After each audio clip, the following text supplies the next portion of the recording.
Ladies and gentlemen, welcome to another edition of Dom Mafia Live, 11 a.m. EST and 5:15 p.m. or 5 o'clock today, Monday through Friday, every single weekday. Do me a damn favor because I need this energy to be built up at an all-time level. Spam Go Bills in the chat almost immediately. Now, guys, I do want to make a quick announcement. Today's stream is entirely dedicated to all of the families and the people that have lost all but everything in Southern California with those devastating wildfires. So today, as I'm sure you guys have noticed, I have completely turned off Super Chats, and instead I have replaced it with a fund that will be directly deposited right into the American Red Cross Wildfire Relief Fund.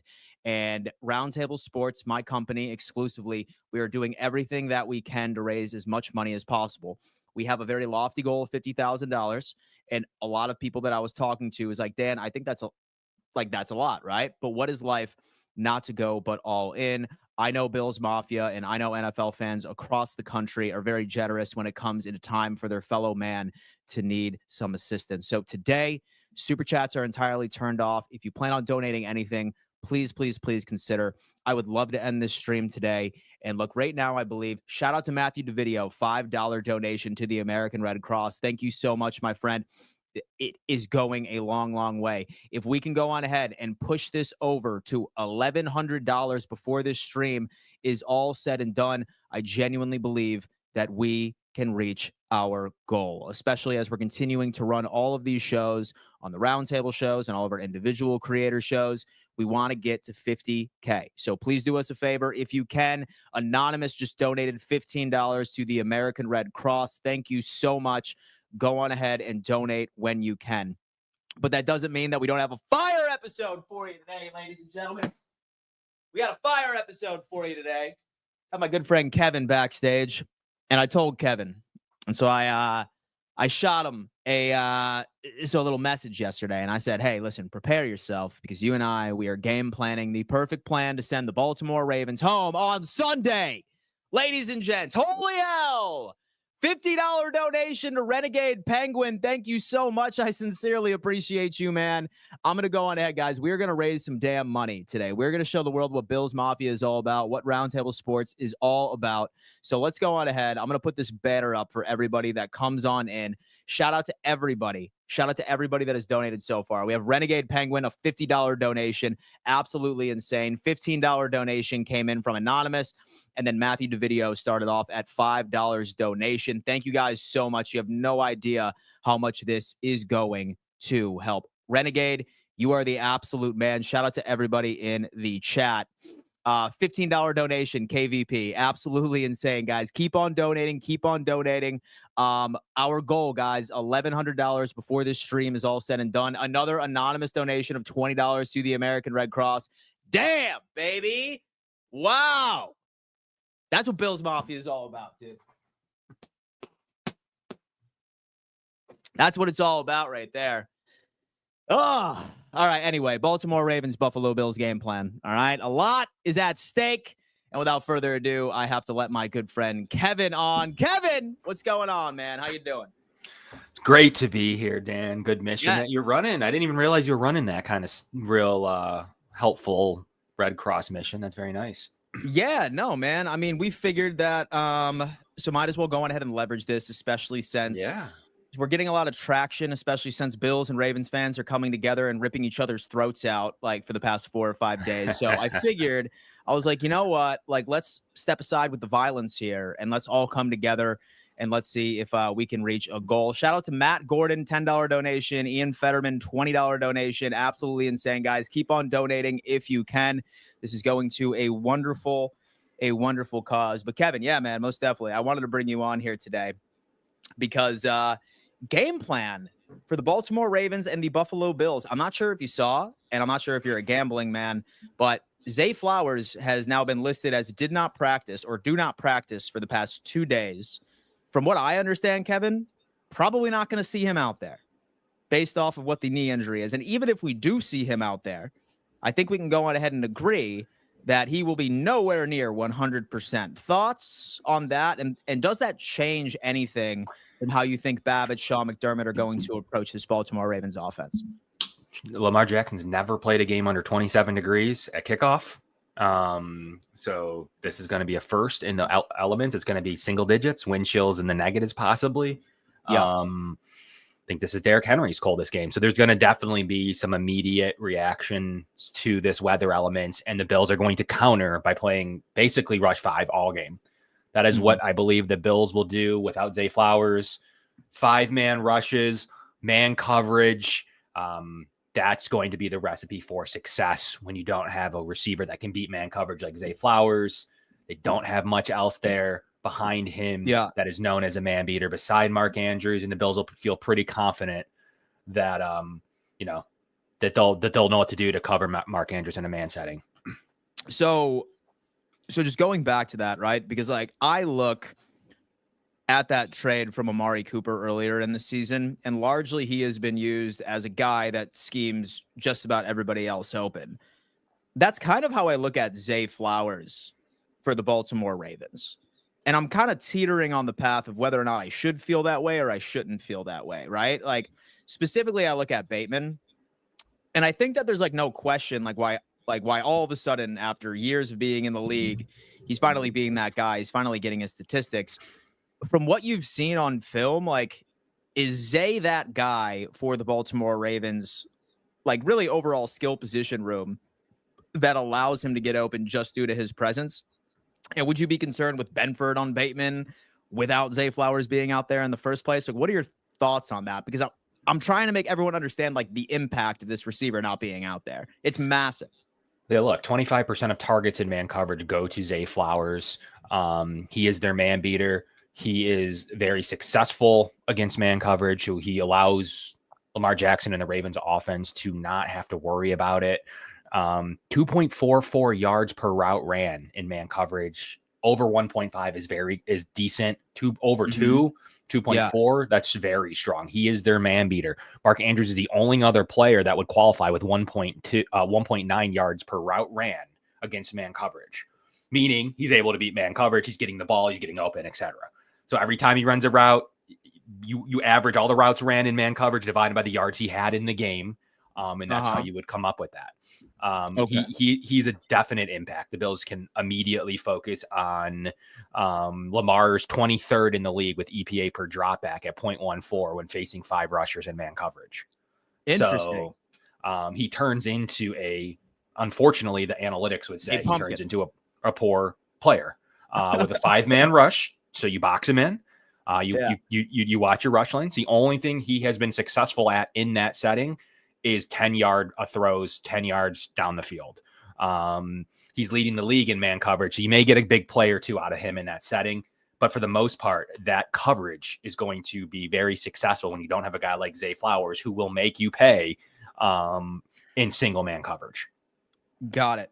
So like right now, so you mentioned 5 rushers, which is fantastic. I'm surprised that a lot of teams haven't been doing that in the first place.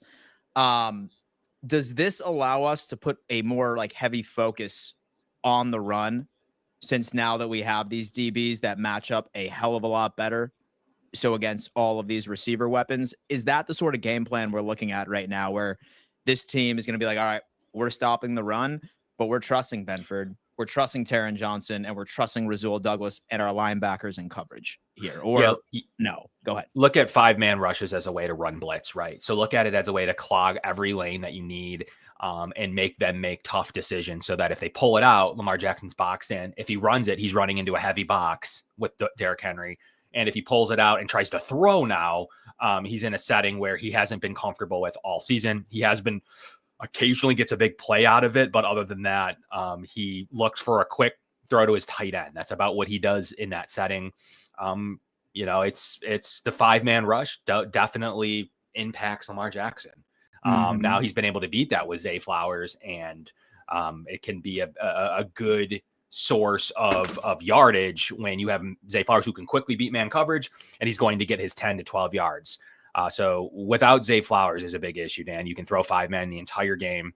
You can key in on run blitzes, and you can basically say if Mark Andrews wins a divisional round game, I mean, hats off to Mark Andrews and Nelson Aguilar. Now, they've been running a lot of RPOs as well. So is that 5-man rush, is that also a solution to that? And was Zay Flowers typically their guy in those situations? Yes. Got it. So Zay Flowers is typically the target. So like I said, he's getting the ball in 25.5% of the situations where they run that scheme. Got it. I am so interested to see how this defense is going to adjust. Like, I've been saying this all week, where I was just like, like Bills Mafia is nervous. And rightfully so, especially if like they're reflecting back on week 4. But then again, context is very important. Was missing the entire damn team for the most part.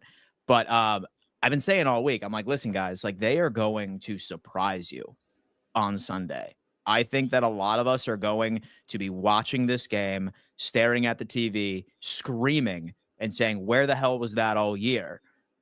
And I think Zay Flowers not being out there is really just going to completely like make this offense burst on itself from this most part. So I'm really curious to see, outside of the 5-man rush and then really outside of the overall man coverage scheme, etc., like what you think some other wrinkles of this defensive game plan is going to be, and what is its ceiling of being able to contain. How are they going to hurt us? Because as you always tell us on here when you're a guest, that Buffalo likes to pick a poison, right? And let them beat us in one thing while we focus elsewhere. So very interested to hear that. But I do want to remind everybody, because right now we have 209 people on YouTube. We have 102 people on X. And guys, if you were just coming in, this stream is entirely dedicated to the American Red Cross and the Wildfire Relief Fund. I have turned off super chats. I am not accepting any money from this stream itself, and all proceeds are going to go directly to the American Red Cross. Roundtable Sports has a massive goal of $50,000, and it's running all the way until after the Super Bowl. We are planning on doing streams on my channel, on all the Roundtable channels, and all of our individual creators' channels. 50,000 is what we are looking for. So if you can, we highly, highly ask, and we suggest, and we thank you. If you can, please donate so we can help these families get back on their feet. Shout out to Ian Fetterman, $20 donation to the American Red Cross. Yet another anonymous donation of $20. Rambam77, $5 donation is just hitting in. Folks, if you are coming in, please do not be shy. Let's please help these families get back on their feet, because the devastation has been absolutely terrible for them. Have to keep them in our prayers. And if you can support financially, you will notice the donate button at the bottom of this live chat. Love each and every single one of you. So, Kevin, what's any up? other interesting wrinkles, man? Because I feel that like everyone's obsessed with week 4, and they're thinking that Derrick Henry is going to run for like 200 on us. Same exact thing. So when it comes in for, of course, with Lamar Jackson. But are there any other interesting wrinkles that you think Babbage and Sean McDermott are going to incorporate on Sunday? Yeah, I mean, I think the ability and interestingly enough, if in man coverage, now you may go single high, right? So if you go single high, do you take Taron Johnson off the field and put in Dorian Williams? I tend to think no, I do Yeah. not do that, because I see some chats about like, how do you man coverage against Isaiah Likely? The Bills have Taron Johnson to counter that. So Taron Johnson can do a little bit of everything. That's going to be their counter to going out for a pass play. Now, the benefit to if they pull the ball out and try to throw against the Bills man coverage in nickel, the Bills are feeling pretty confident in it. That's why they run their nickel. So I think the wrinkle they may run is, do you see a safety off the field at times to put in Dorian Williams? It's a possibility. You're definitely going to see some base defense, especially if they're going to run 2 receivers the whole game. The Bills will have to counter the 12 personnel in some form or fashion, and it's definitely going to be probably single high, probably 5-man rushes. Lamar Jackson against 5-man rushes. Now, we talked about it pretty extensively, but one more thing to remember is on third down, Dan.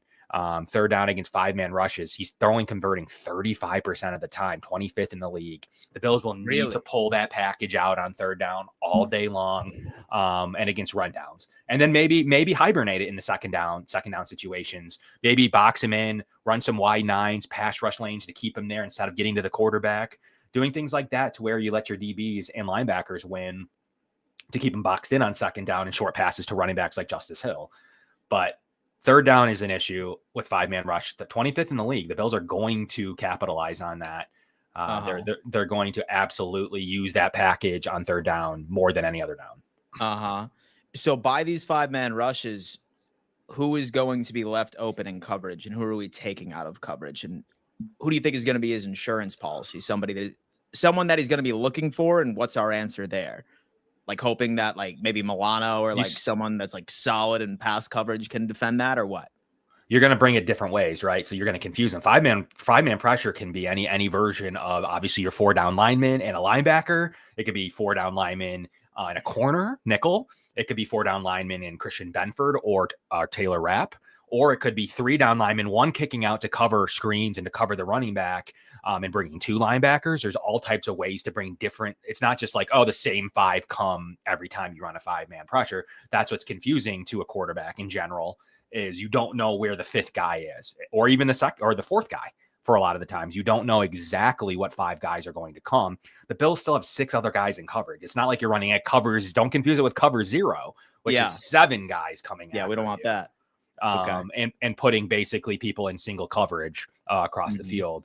You're still going to have, once again, in a single high setting, you still have safety help to cover wherever you deem in the middle of the field. If you think it's Mark Andrews, you still have a single high safety there to help your leverage out. So it's not, don't confuse a 5-man pressure with a cover 0, which is bringing the house, and there's single coverage and no one to help you out over the top. It's a little different. It's just going to be a little bit extra pressure. It's not going to be crazy pressure. You're talking about a 5-man pressure as compared to everybody singled up. You're still going to have 6 guys in coverage against presumably 4 or 5 pass catchers. If they're going out with 5 pass catchers, the Bills will still have a guy to cover who they deem to need to be doubled up at points during the game. But that's where it's going to hurt Bateman. He's going to see a lot of bracket. He's going to see a lot of 2 guys. And if they're only sending 4 out in a route, they're keeping someone in to block.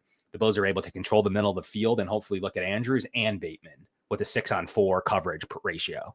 So it's definitely going to be a chess match of sorts, but the Bills are probably feeling pretty confident in still having guys in coverage. It's not like you're going to send, to where there's guys open across the field.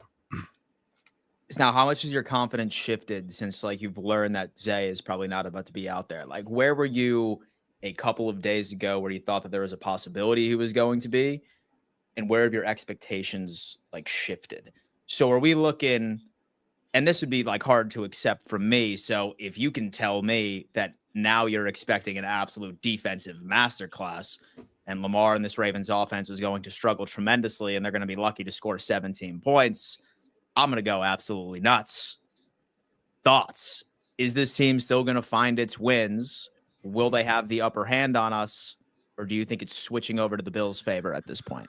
It's just like what happened to the Bills in week 4, where at some point you can probably avoid 1 defensive injury. You can probably avoid 1 offensive injury. But as you start taking players off the field in cold weather and you're able to adjust to what the other team's doing, you can only counterpunch so many times as an offense or a defense. The Bills haven't been able to counterpunch on defense specifically whether it was week 4 or whether it's been in the divisional round. They just haven't had enough talent. Like, it is what it is. It could be coached by Bill Belichick, Sean McDermott, or Buddy Ryan. Like, they just did not have enough counter punches to make against good offenses. Now they do. Now they can run different. They don't have to just play who's available. They can run different packages. If they need to adjust on the fly with Dorian Williams, they can. If Taron Johnson needs to do something different, they can. If they want to take a safety off the field, they have the ability to do so. Their defensive line's healthy. They can rotate through there. So ultimately, like, taking one of their best offensive players off the field is tough. Like, that's not necessarily tough against the Cleveland Browns week 18 as you're playing against Bailey Zappi. And then equally so against Pittsburgh, where it wasn't necessarily needed. Pittsburgh's defense struggled. Their offense really couldn't do too much. Now that you get into the Bills and the Chiefs start part of the playoffs, those things start to matter. That the line is razor thin. So you look at the weapon base. Like, you have your pass catchers now are some form of Justice Hill, Mark Andrews, Isaiah Likely, Rashad Bateman, and Nelson Aguilar. It's talented, but it's not great. Like, that's not necessarily, in my opinion, a division round weapon class that you're looking for to beat multiple teams. That takes a special day from Derrick Henry, and that takes a special day from Lamar Jackson. So those 5 being your main primary pass catchers, and then I guess Tylan Wallace at times. Dan, they only have 2 guys. If Zay Flowers doesn't play, they only have 2 guys who have caught at the receiver position who have caught over 25 yards this year. 2 receivers. Really? Without Zay Flowers. Interesting. Very, very intriguing. Now, as far as our inability to counterpunch, you would say that had to do with lack of personnel, right? Like, with people not being able to play, or was this like a schematic adjustment that we recently had made? Why were we struggling with counterpunches at the beginning of the season? Why are we now much better? So based off of what you've been saying. Personnel issue. Like, look, the Bills rested multiple players throughout the last 5 weeks of the year. And like, defensive linemen sat out there at times. They were rotating through them. Linebackers, Milano didn't play at times. He came back for the Jets game and was great. They sat him again for the Patriot. Like, just personnel resting. The combination of the Rams and Lions game, like half the, they were missing a ton of players in some of those games, like in and out of the lineups. Like they were running backup safeties, don't forget, at times in this setting. So ultimately, personnel issues. The Bills have been dominant on defense in stretches. They have a high stuff rate, so they can stop the run when needed. It's just a matter of, kind of early on in the season, they ran into an injury bug. And it's been a minor bug since, but ultimately, look at who didn't play in week 4. That's kind of my counter is you're missing three of your main starters. You're missing Rapp for most of the game. Vaughn had 7 snaps. Like, you're kind of playing your defense too. And that's what they played in the playoffs last year. Really. It was defense too. Mm-hmm. That was basically their 2s for most of their position groups. Mm-hmm. And so what have you been thinking about Vaughn as of late? Especially since, like, I saw like this graphic that came out. I want to say that, so it was a graph from like Sumer Sports or something like that, that suggested that Von Miller has been like one of the most efficient pass rushers in the playoffs so far as his ability to go ahead and get to the QB. So do you think that like he's hitting his stride and he might be a factor like going into this game, or like who's going to be like the X factor on this defensive line? Because it's very important. Obviously, we're not getting home too often, but like who's going to be the X factor on this defensive line, like specific matchups we're seeing in the trenches that you're loving? Vaughn has been great, dude. Like, he's been awesome. Right? His advanced metrics have been good. Like, I guess in theory you'd like to see him more than 6 sacks. I mean, that's what you're hoping for, but pressure rate's good. Like, he got more than 50% of the snaps last week. He's been a productive player. He's caused havoc. He's caused interceptions. There's so much that goes into beside the box score number that shows your sack rate. There's years where Jordan Phillips had 11 sacks. He wasn't the best Bills defensive lineman on the field.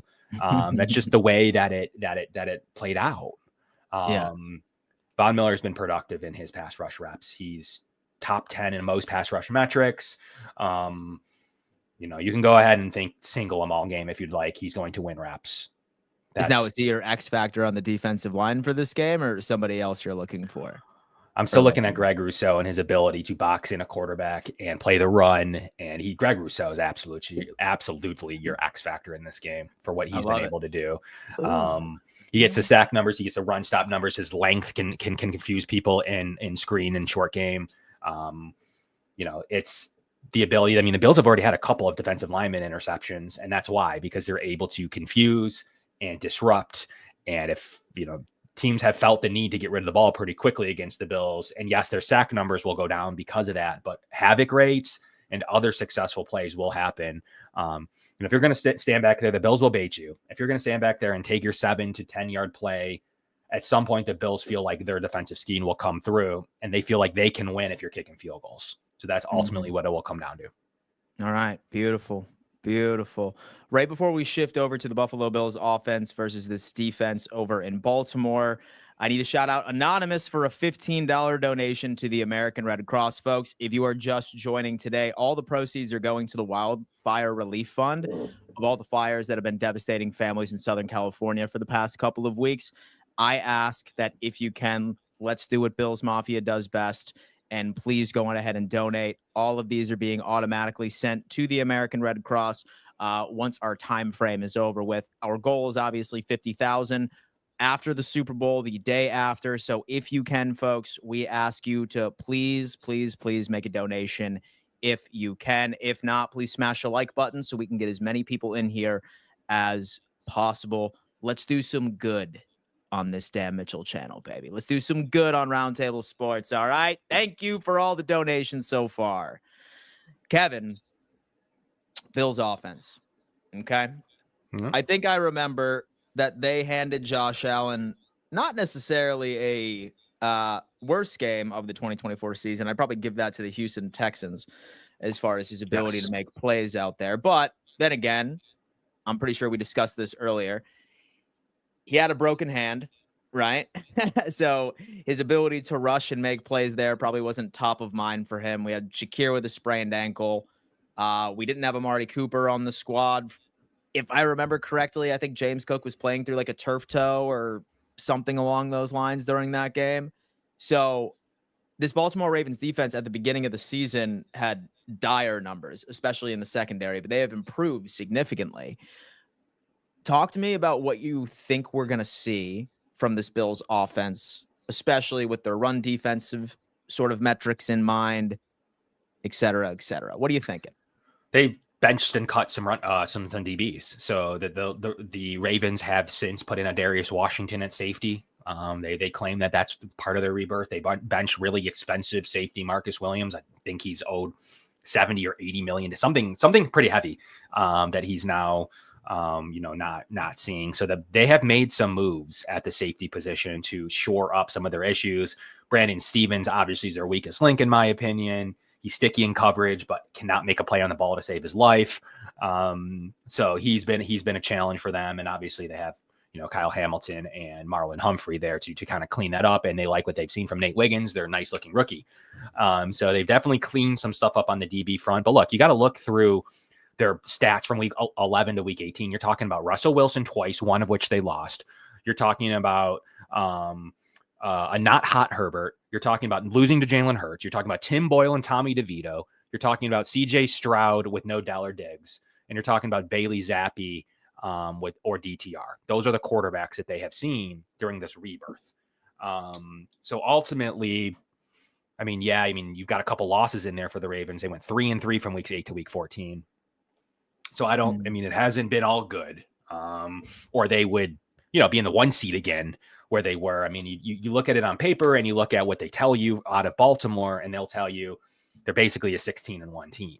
It's not true. They definitely have some limitations. They've definitely struggled in the stretches. They definitely can get got in the DB. Brandon Stevens is not very good. I don't personally think their front is that scary. Like, it's always good in Baltimore, but it's not a front like Denver that leads the league in pass rush, leads the league in most categories, has a premier CB1. It's getting some really good safety play. The Bills just absolutely took that apart by running the ball 40 plus times. So Baltimore's defense now is really good at stopping the run, number one. at stopping the run.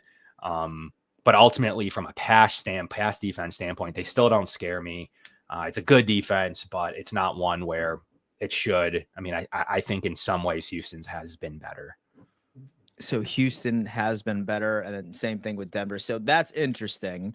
So it sounds like that all of these secondary improvements are just inflated numbers based off of the personnel that they have been going up against for the past couple of weeks. Look, it's fair to say that. I think it's completely fair when you go against, you lose to Russell Wilson once and you lost to Hurts, but then you get Tim Boyle, CJ Stroud with really no weapons at the time, Bailey Zappi, DTR. I mean, I think it's safe to say that that's true. Yeah. All right. So that's certainly encouraging. Now, I'm not quite sure because I'm getting sick of looking dumb. So each and every single time that I look at a defense and I see, oh my God, like they are top 5, top 3 in most rush defense metrics. I don't think the Buffalo Bills are going to run the ball or test this. And I think it's exclusively going to be a pass attack. And maybe James Cook and maybe the running backs are going to be leveraged in the pass game a bit. But anytime I ever say that, Kevin, again, it is a well-balanced attack. And we see James Cook again out there with several rushing attempts, and 9 times out of 10, he's winning. Do we do the exact same thing? Or do you think that we truly are going to be like, all right, this is a Josh Allen kind of game? What are you thinking there? I mean, they run a lot of man coverage the same way that the Bills have seen a lot of man coverage down the stretch. 31% of the time, Baltimore's in man coverage. It's a pretty high rate for what they've been used to. Denver played it at a pretty high clip. I mean, I think that you see Josh Allen take over at times. I think they'll run the ball fine, but knowing with it, I just don't know that you're going to take a profit. Knowing you're the number 1 run defense, take the ball out of your MVP's hands and run it a bunch of times. I mean, maybe it works, but maybe the first quarter is over and you're down 10. I just don't think you can take the ball out of his hands, run it efficiently.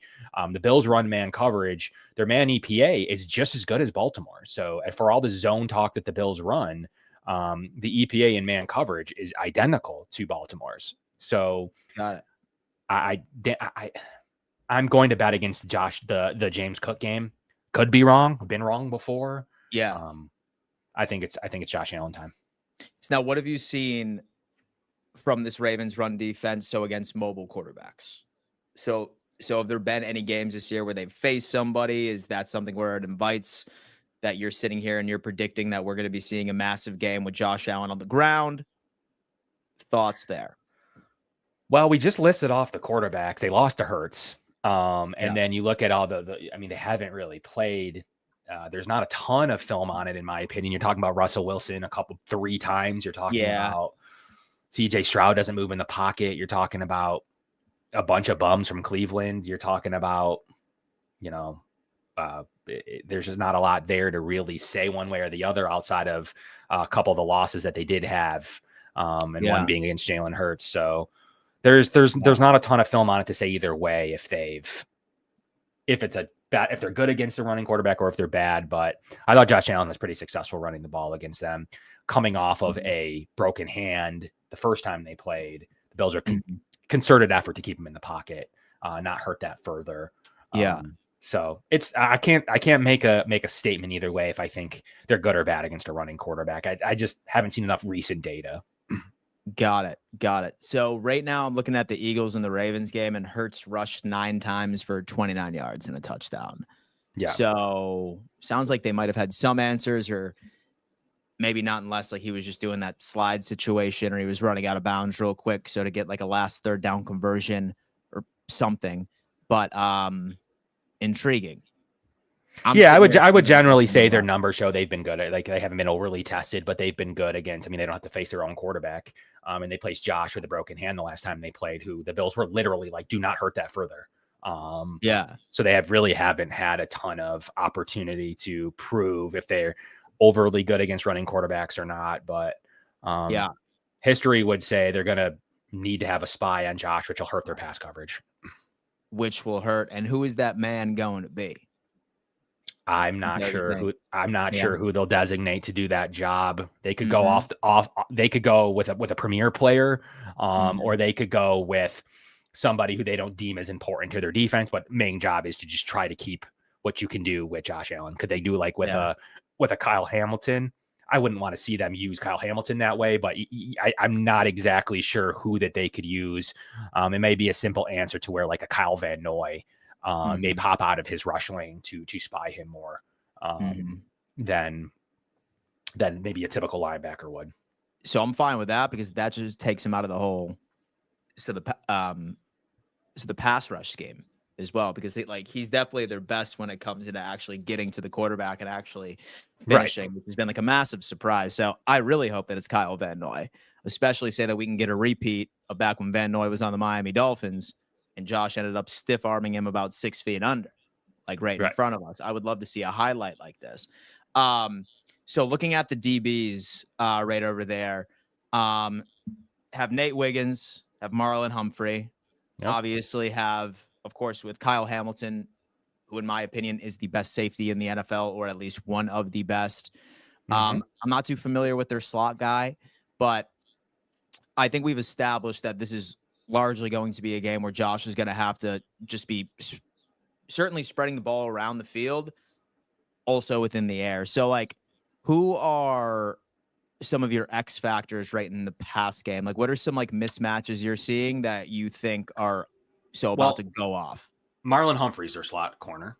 Okay, So got it, he's going got to it, be on got it. Shakir. That'll be a premier matchup. Okay, Wiggins will probably have a matchup against Cooper.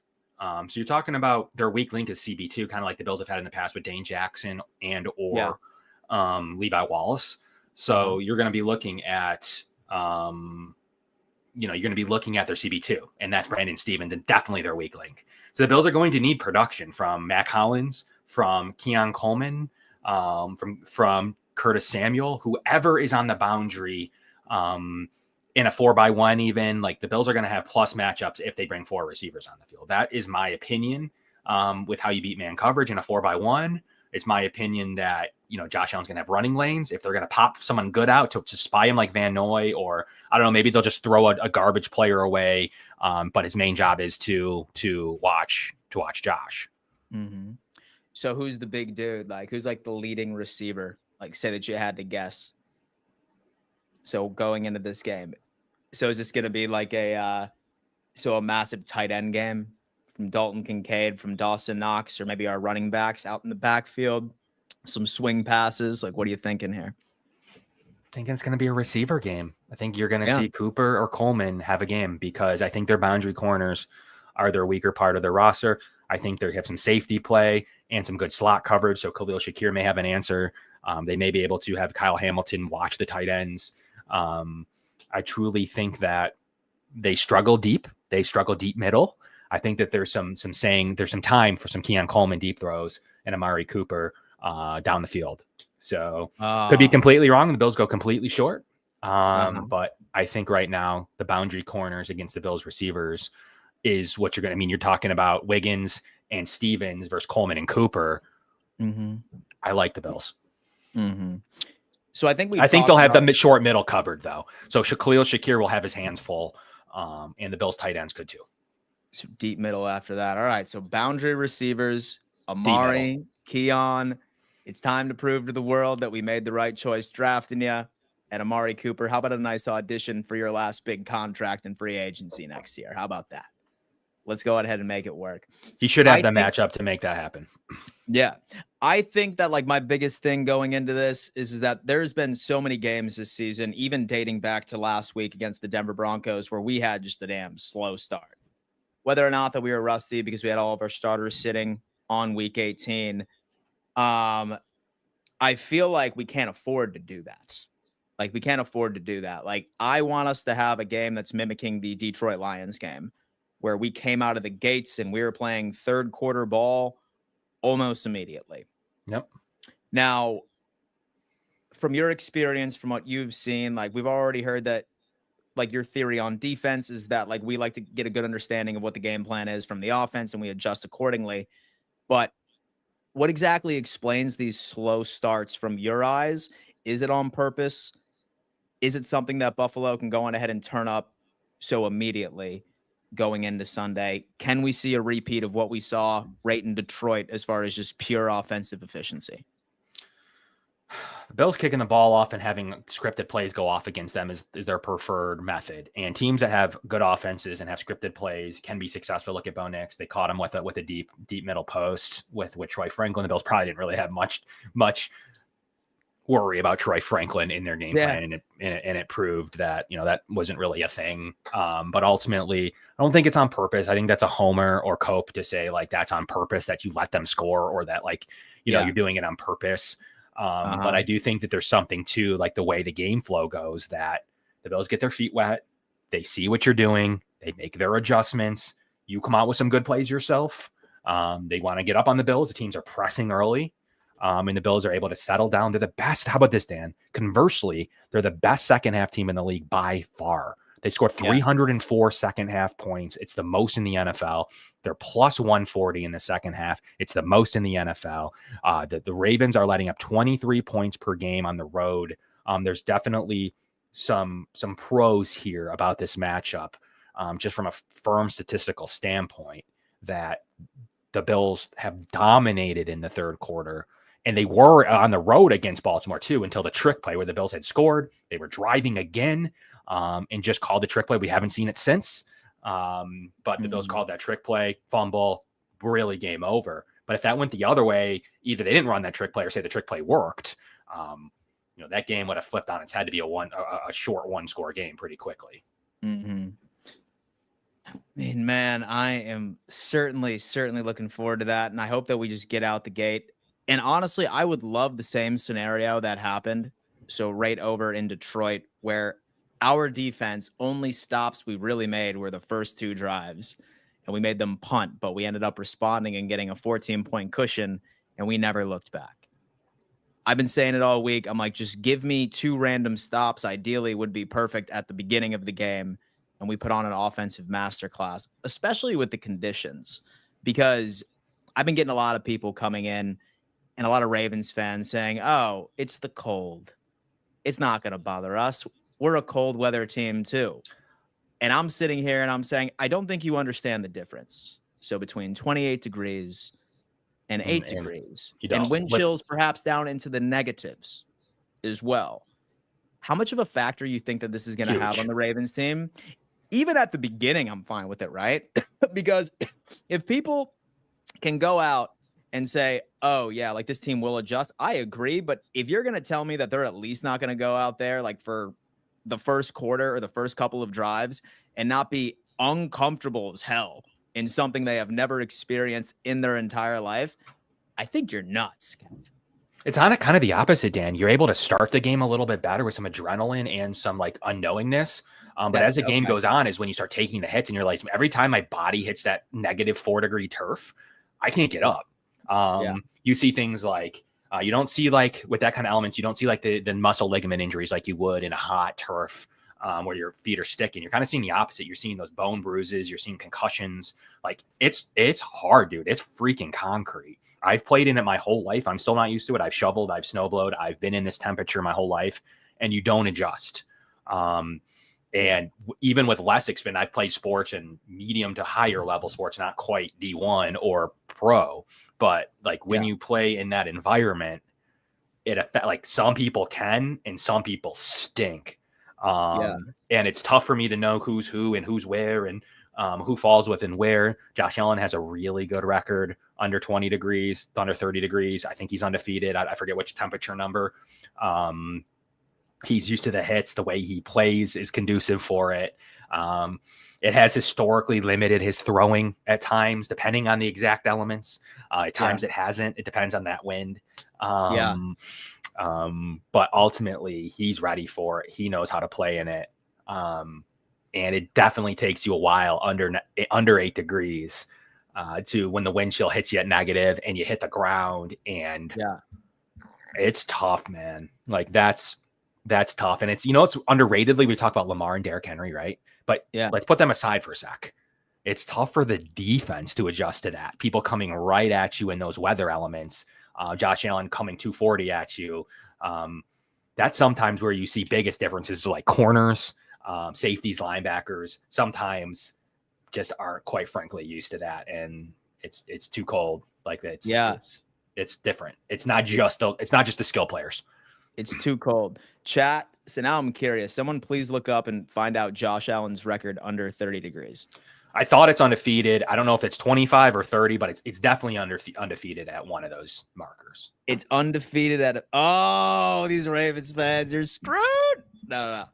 I'm just kidding. Guys, listen, reminder, we are raising money for the American Red Cross right now for all the wildfire relief fund. I need to give a giant shout out to Craig Ellsworth, $17 donation, anonymous with $5. Sonny Lamont from Alaska, my guy, what's going on? $5 over here. Richard came in with a $10 donation to the American Red Cross Wildfire Relief Fund. Folks, our goal for today's stream is $1,100. We have a long way to go here and only 10 minutes left in this damn stream, maybe even a little bit more. We don't know. But if you can, guys, please go on ahead and donate to this very good cause so we can help these families get back on their feet. 542 of you watching in total, 326 of you on YouTube, and 215 of you on X. If you are on X watching and you want to come in and donate, please come over to the YouTube stream and help us out, man. Let's raise some money. Let's do what Bills Mafia does best. And I even invite Ravens fans to do the same if, of course, you can help. Yeah. But that weather, man, it's funny because, like, so I've been watching some interviews from Lamar Jackson or whatnot. Mm-hmm. Number one, with that Ravens team, I'm kind of surprised that they elected to practice inside because the field was frozen, like, during the day. Like, you would think, right, that maybe they would at least do a couple of reps out there so that they could try and figure something out. I mean, even at half speed, I'm not trying to say go out there and risk any injury or anything like that, but, like, one would assume that Harbaugh probably would have had them out there exclusively just to get, like, a feel of what, like, a frozen ground would feel like. And then I also heard Lamar Jackson say that he tried to throw with gloves on, and he was just like, nah, I can't do that. I'm absolutely terrible with gloves on, so I'm going to be going on ahead and just using my bare hands like I typically do. Mm-hmm. I have a feeling he's about to be screwed, too, at one point. Yeah, And that ball is going to be coming off of his hand a little different, if you will. Maybe even a turnover. Like, maybe even a pick. It does, man. It's different. Like, I'm telling you, and especially down on that field. Here's also where it affects, and we've seen it before with Justin Tucker, is your kicking game. Like, there's times where it's just not going to happen for you. Like, it just doesn't work. So based on the wind pattern and the wind chill, it just doesn't happen. The only time I can remember it affecting Josh ever is that playoff game against the Bengals. I was at that game. It was in the 30s because it wasn't snowing at kickoff. It was a rainy mist, probably in the mid 30s that barely turned to snow. So I'm going to assume that game was probably right around 30 to 32 degrees. So that's maybe why people use like the 25 line or the 30 line. But Josh Allen that's the only time I've ever seen him affected, and didn't help, aided by Ken Dorsey, who was calling 4 verts and intermediate deep throws. And right before kickoff, you had Daquan Jones, who couldn't go, against Joe Mixon. It was just and then you had DeMar a couple of weeks ago. It was just a series of unfortunate events in that Bengals playoff game. And they were playing, how about this, for safeties? Jaquan Johnson was playing safety for the Bills, and Dean Marlowe. So, oh yeah, because Hyde and Poyer were out, weren't they? Yeah. Oh my God. Well, it's funny because, like, they've never had a healthy defense. They've always had a healthy offense. I'll give them that, but they've never had a healthy defense. Yeah. No, yeah, like, that's good. You know what? Because I was looking at the injury report yesterday, and then somebody replied under that with the injury report for the divisional round last year, and it just goes to show you how thankful that I am this year. That, wow, we actually have a fully healthy defense going into the divisional round. How absolutely nuts. You're talking about that year you had Trey White off an injury. Trey White was never the same. You're talking about Dane Jackson. I mean, like, the Bills defense by these 2 divisional rounds, it just wasn't good enough. You're going against Burrow and Mahomes. Yeah. 2021 was the last time the Bills played pretty solid defense, and it faltered them in the 13-second game. and faltered them big time. I actually thought the Bills defense played decent at times in that game to keep them in it. But then both quarterbacks went bonkers in the fourth quarter, leading to, Levi Wallace's mistake and Jordan Poyer not being able to catch Tyreek Hill, and all types of different things. But this is the first time McDermott has what he built as his defense on the field with his linebackers who have played together now. The Bills need to put together a better performance in both defensively, especially than both divisional rounds, and they've had late back-to-back, or really all three, the last three divisional rounds. And they need to go back to what they did in 2020 when the Bills defense struggled. They really weren't that good of a unit. If you remember 2020, it was probably one of their worst defensive units, but played well in the playoffs. It really did. It played super well in the playoffs. But they weren't that good of a unit in 2020. It was an all offensive team. And now this defense is better than that. And Dan, them and the Broncos, they were playing with like $160 million of dead cap space between the two teams, which is like an entire cap for almost. The Bills are accomplishing this with, let me get their official full dead cap number from last year, but it's a monumental number between them and the Broncos. It was crazy. I think it was the most dead cap between two teams ever. That's absolutely nuts. And shout out to Joshua Bass for a $10 donation to the American Red Cross. Josh, you are the man. And then also to Spidey Munn, donated $20 to the American Red Cross Wildfire Relief Fund. Guys, if you can, please do us a favor and donate and help these families out in Southern California. That's sir. Let's do it. Man. But yeah, the Bills, how about Dan? It's the total dead cap space, $75 million. So think of that for a second. That $75 million is the amount of what the Bills could have had in additional players. It's not baseball. You can't just keep spending $75 million in cap space. I mean, you're talking about 7 impact players. Yeah. No, dude. So I feel like that just like goes to show you like what the coaching staff and everything, and just with the development of our QB, which is, it's solid, man. It has been a great season, and I really hope it's all for nothing. But I, for one, am very confident that we are going to walk away with a victory on Sunday. And I think that's a great segue, because now I'm curious. So to hear your final score prediction, and then also I'll take a couple of hot takes. Go ahead. Yeah, I mean, I see a hot take. The Bengals defense has been better than Buffalo's in the past. Like, tough to be better than the Bills defense missing the playoffs in back-to-back years. So I'm not exactly sure what you're talking about. Lou Anarumo was just fired. No idea. Like, that's an awful take. They are not. Their defense is historically bad.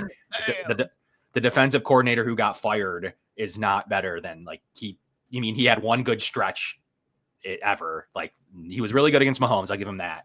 But unfortunately, 2 straight years out of the playoffs because of you. I'm not going to sit here and say the Bengals defense is working with less. They have plenty of talent. The Bills, I just went over the Bills having a ton of dead cap space that directly is impacting their defense. That's where that money would have been spent. That $75 million, most likely their offensive line set, most likely being spent on the defense. So that is how much, not a full deck of cards that the Bills have on their defensive line or in defense in general. Christian Benford, Terrell Bernard, you're talking about players who are playing on rookie deals, making nothing. So the Bills have been successful at the ability to develop those defensive players without $75 million. What the Bills could do with a $12 million dead cap or a cap hit defensive tackle right now, like, we're kidding. Like, the Bills have been pretty successful with that much dead cap space because Stephon Diggs decided that he wanted to go to a team, a different quarterback. And Trey White wasn't worth the money anymore. So the Bills were already at a pretty big disadvantage. So that's my hot take for you, Dan. And then from there, score predictions. The Ravens, I got one for you. The Ravens are 0-5 when they don't score 27 points. We're not talking about like 20 or 19. We're talking about 0-5 when not scoring 27 points. If you can keep them in the mid-20s, you win the game. They can score with anybody. So if you get in the 30s game, you get in the 40s, you're now looking at the Lions and Rams games all over. And it's 50-50. Yeah. It could go either way. I like to keep them in the mid-20s. I think the Ravens score 24 points. Okay. And that means that the Bills just need to get to 27. And that's A kind heart of the number attack that has game. stuck out to me is 27-24. And I got a hot take. You always talk about what team wins when they have the ball last, right? That's always like some hot take. Like they're going to win the game when they get the ball last. It's a cop-out. You don't know what to say. The real answer I have is Tyler Bass hits a field goal to go up 3, minute and 48 seconds left. The Ravens get into field goal range around the 55-yard line, around the 55-yard kick and miss it. That is my prediction on how the Bills win 27-24 to avoid overtime. Full circle in the divisional round. Rather than Tyler Bass missing, it's Justin Tucker. It's going to flip. And I'm sure a lot of Ravens fans will admit that they probably don't want the game in his hands or his feet, rather, especially since he's been struggling quite a bit. In that field, tunnel side. I mean, any best kicker in the league, Brandon Aubrey, pick whoever you think's the best kicker in the league. You have no idea where that ball's going from tunnel side, no matter how good you are. Yeah. Dude, wow. Look at that, folks. We heard it that Justin Tucker is going to miss a would-be game-tying, let's go to overtime field goal. 55-yard field goal. He's going to miss it. Yep. And we're going to be getting hyped for the Chiefs AFC Championship game at the end of the day. That is absolutely crazy. I really, really like your score for the Ravens. I think that they probably get about 24, but for me, I just have a feeling, man, that this team is inspired. I feel like they're super fucking pissed off that they see 6, 7, 9 Pro Bowlers, like 4 or 5 All Pros. And as much as people want to say that Josh is just like, like some like homegrown nice boy, like hell no, dude. He's pissed. He's pissed off that Lamar Jackson got All Pro. And that Lamar Jackson apparently doesn't hang out with other quarterbacks, that he is not friends with you. He doesn't hang out with other quarterbacks and everything like that. Like they only had 2 Pro Bowlers all season. Everyone said that we were about to be 8-9, 9-8 at best. I have a feeling that we see an offensive masterclass, and I think that we hang 35 on this defense. Ooh. And they score 24. Average of 33 per game in the playoffs. And Joe Brady. Most You're going to lose Brady then. Oh, yeah, he's the head coach after that. Yeah. But I will take it. I will definitely take it. And another X factor, which is interesting, because Todd Monken is actually also going through some head coaching interviews. So for anybody that's concerned that Brady's like mind might be elsewhere this year, just know that their offensive coordinator's doing the same thing, right? It's but for me, 35-24. So I think that we beat them by 10 plus points. And I think the Ravens don't even get to 24 until it's garbage time. Wow. So you got essentially a 2-score bordering on blowout. I think we make a statement. Yeah, I really think we make a statement. Hot take, I see 2 turnovers, actually. I see a Derrick Henry fumble, surprisingly enough, because I think that those conditions are going to affect him a little bit more than people want to admit. And I also see a special teams fumble. Blunder. On a punt return. How about the Sheffers numbers? How about the last thing is we didn't talk about? Numbers is crazy. 63% favoring the win team. See, I thought it was 73%. Is it? Yeah, I think it's 70 actually, which makes it even nuts. And he was flag happy as hell against that team when he was in Baltimore against the Chargers. Like 4 pass interference calls, I believe 2 unnecessary roughness. Yeah. And he's also the same guy that called that offsides on Kadarius Toney last year. So when we ended up playing the Kansas City Chiefs, I hate to be that guy, like saying like, come on, refs, help us out. But it's pretty clear that Sheffers does not really like that style of play. Also an interesting wrinkle. I wouldn't be surprised if Josh Allen stretches the field down the sideline, especially with his propensity for calling pass interferences as well. I wouldn't be surprised if that's also a part of the game plan. The Bills are 8-2 with Sheffers. 61% historically for Sheffers. He's 11-5 for home teams this season. So we're 8-2 with him. We're So 8-2. when he is we're 8-2. That's right. I love that. Oh my God, I love Home that. home playoff teams have a 64 win percentage that Sheffers has officiated. But he calls the most roughing the passer. The Sheffers crew co-ranked last calling roughing the passer unnecessary roughness in 2024. So that's interesting. But the Ravens are also number 1 at roughing the passer in the league. All right. So you're telling me that Josh Allen is undefeated under 25 degrees and Carl Sheffers the referee when calling Bills games. The Bills are 8-2. It's over. It's over, Ravens fans. Start your mock drafts. Start them. No. I'm just kidding. But how about this, Dan? The rhetoric for either quarterback losing this as divisional round merchants is going to be as bad as anything. It's going to be terrible for the coach and quarterback. Since that run that Harbaugh went on, I mean, he has a losing playoff record. Lamar has a losing playoff record. There's a lot that just comes out of this other than a W and L. It's going to be a season of being a divisional round non-playoff merchant if you're Lamar Jackson, and then Josh Allen can never get over the hump equally himself. So there's a lot on the line. Yeah. No, I would say both of them are definitely playing for quite a bit right here. So does the petty part of you kind of wish that when the Buffalo Bills win, or if they end up winning, that Lamar does get the MVP? Because the petty part about me kind of wants him to win MVP after we beat them. I don't know why. I would probably be leading the largest campaign for Lamar Jackson to win the MVP, but knowing that the guy that should have won ultimately ended up sending him home in the first place, right? I mean, I get what you're saying. It's petty. It's petty, but that's what I would be wanting. I mean, I think it's his anyways, all pro vote. They already voted. Yeah. It's not Josh anymore. I know that. I mean, it's over. He's second. But ultimately, I'll take the playoff success. So I think back to your petty point, and I don't know when these individuals vote. You cannot vote after that can't be a thing where you're voting after this game, because that's not fair. It's so much recency bias. But we still don't know if they got together and said something like, we'll give Lamar the All-Pro and Josh the MVP. We don't really know how that played out either way. But Dan, I see what you're saying, and that would be quite interesting now that Lamar had lost twice in Buffalo with the conference championship on the line.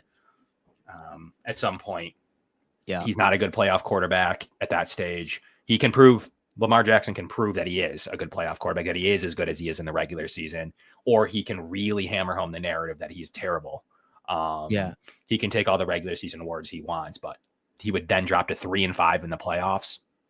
At some point, that's just not good enough. Yeah, for sure. I feel like that would be not a solid. Some Timmy Hose, man. Oh man, I miss some Tim Hortons. Some coffee this late at night though. Dan, I hate to admit it, but this is decaf. Oh, hey, listen, man. I also love the taste of black coffee myself. I'm black glad decaf coffee, absolutely. Dude, some black coffee ready to go. Yeah, man. I mean, I'm not sure about you, but say that I have coffee past 3, I can't sleep. And normally I'm in bed at 8:45 p.m. Every single night, bro. I'm passed out at 9 p.m. every night. You are an early sleeper. Most definitely, man. Yeah. I wake up. I'll hit up Dan for something at 9:30, 10, and Dan's just no response till 6 a.m. I'm like, he's done. He's gone. That's exactly why. Yeah, most definitely. I am up at 4:30 a.m. every morning. I'm in bed at 9. Yeah, it's crazy. I just feel like I'm way more productive in the morning, is what it is. So there you go. But shit, guys, thank you so much for tuning in to another edition of the Dom Mafia Report. As always, joined by our good friend Kevin from the Built in Buffalo Network. Highly suggest that you go check him out over there. Some great shows lined up. What are the plans for the week leading up to this game over there, man? Talk to us. We had a great preview last night. So anything that you heard on here tonight, check it out with me and Kevin Ostreicher and my co-host Kevin Syracuse. 3 Kevins. We actually talked about this game in matchup form. They're very positive over there too. They're very positive. They don't think they can do any wrong. They think they're the best team in the league as the 3 seed. Have some of those feelings that maybe the Bills have felt in the past. So right now it's very interesting to hear. Take a look at that. Take a look at that live show. It was pretty interesting to actually get inside the Ravens, and Kevin's pretty hooked up. He knows his stuff. So hear it from their perspective. I am actually going to watch that once this stream is all said and done. But folks, again, thank you so much for all of your generosity. Last donation, we had Mike All with a $5 donation to come into it. So far, we're at 675. We raised $300 on this stream, which is absolutely awesome. Guys, if you are watching the replay of this show, please, please, please, if you can find it, if you can make it happen and find it in your heart to help us raise some money for the Wildfire Relief Fund, it would be nothing but incredible. Thank you so much for tuning in, guys, and I will see you tomorrow at 11 a.m. EST. Peace.